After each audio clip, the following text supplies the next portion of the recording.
A credit card is the single best tool a broke 19-year-old has. Full stop. It's a loaded weapon you hand to someone who's never fired a gun. Okay, so one of you thinks it's the smartest move a student can make, and the other thinks it's a trap that follows you for 7 years. You're both looking at the same data.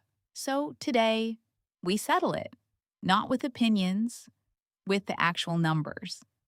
Should a student get a credit card? Stay for the end because the answer surprised even me. Clara, make your case. Why should an 18-year-old with no income sign up for debt? Because it's not about the debt, it's about the record. The day you turn 18, you have a credit file that's completely blank. Blank isn't neutral. Blank is a problem. When you go to rent an apartment, finance a car, or apply for a loan, they pull that file, and there's nothing there. You look like a ghost. And lenders don't trust ghosts. So the fix is to go into debt to prove you can get out of it? The fix is to use the card and pay it off. If I put a $40 phone bill on a card every month and pay it in full, I'm building a payment history that says this person is reliable, and I'm paying literally 0 interest to do it. By the time I graduate, I've got 2, 3 years of history. My friend who played it safe and avoided cards, he's 22 with the credit profile of a newborn. That safe choice cost him real money. And the mechanism there is credit history length, which is roughly 15% of a FICO score. Right, and payment history is the biggest slice, 35%. A card gives you a cheap, low-stakes way to build the 2 things that matter most. Theo, your rebuttal. Sure. But at what cost? Claire's describing someone who pays in full every month, on time, forever, starting at 18. That person is a unicorn. Why do card companies market so aggressively to students? Because students are future customers. Because students are profitable customers. The average card charges about 21% a year right now, and on cards people carry a balance on, it's over 21.5. They're betting you'll slip. That's the business model. Is there data on how often students carry a balance? More than you'd hope. A May 2026 Federal Reserve study found nearly half of cardholders, about 45%, carried a balance in the past year.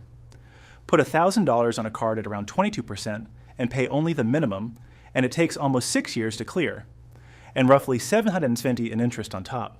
You nearly double what you borrowed. And the downside isn't symmetric. Do everything right for 3 years and you get a decent score. Mess up once, a payment 30 days late. And it can sit on your report for up to 7 years. Let me pause you both, because we've hit the real fault line. Clara isn't wrong that the tool is valuable. Theo isn't wrong that the user often gets hurt. So the question isn't good or bad. It's good or bad for whom? 2 students? Identical? 1 card each? Student A pays in full every month. Student B carries a balance. Clara, walk me through student A. Student A spends what she'd spend anyway, say $200 a month, and pays it off every statement. Interest paid, 0. After 3 years, she's got a clean payment history, low utilization, and a score that opens real doors. Utilization. Define that for the viewer. It's how much of your limit you're using. Keep it under about 30%, and ideally, way under. If your limit is $500, keep the balance under $150. It's 30% of your score. Theo, student B. Student B isn't reckless, he's normal. A rough month, pays the minimum, tells himself he'll catch up. His balance drifts up, he gets a limit bump, now he's nearly maxed. Utilization near 100%, paying about 22%. One payment slips past 30 days. Same card, same starting point. Wildly different outcome. The deciding variable wasn't intelligence, it was cash flow stability and habits. So, the tool is neutral. The outcome is set by the user's stability at the moment they use it. Which is fair, but you build that stability by practicing on small stakes, a $500 limit, instead of learning it on a $30,000 car loan. Or you build it before you're holding a 22% line of credit. Practice with a debit card.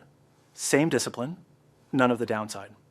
Oh, that's the crux. Hold that. Theo raises the real objection. Why not just use a debit card to build the same habits without the risk? Because a debit card builds nothing on your credit file.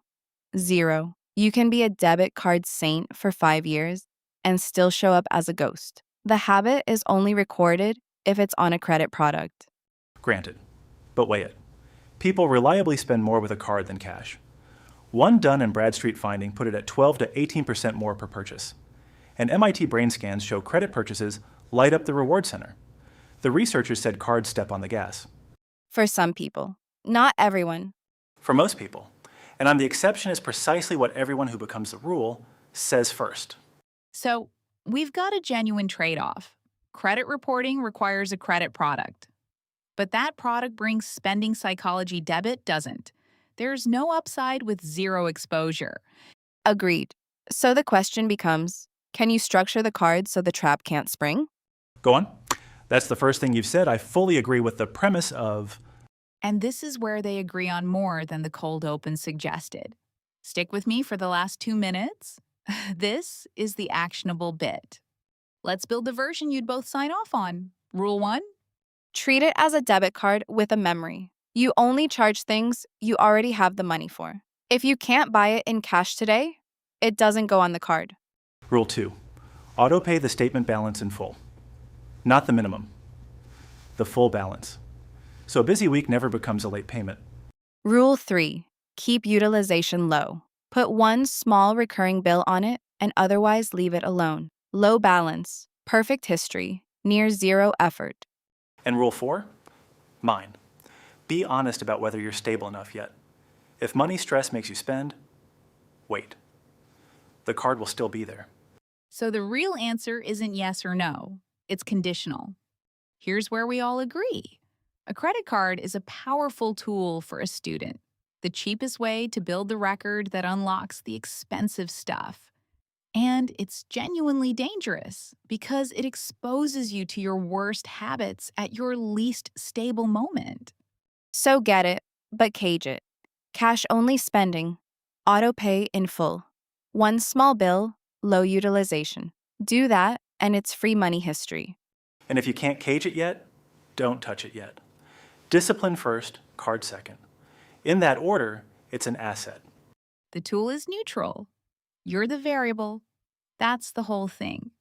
If this was useful, the next one breaks down how to build a score from nothing. See you there.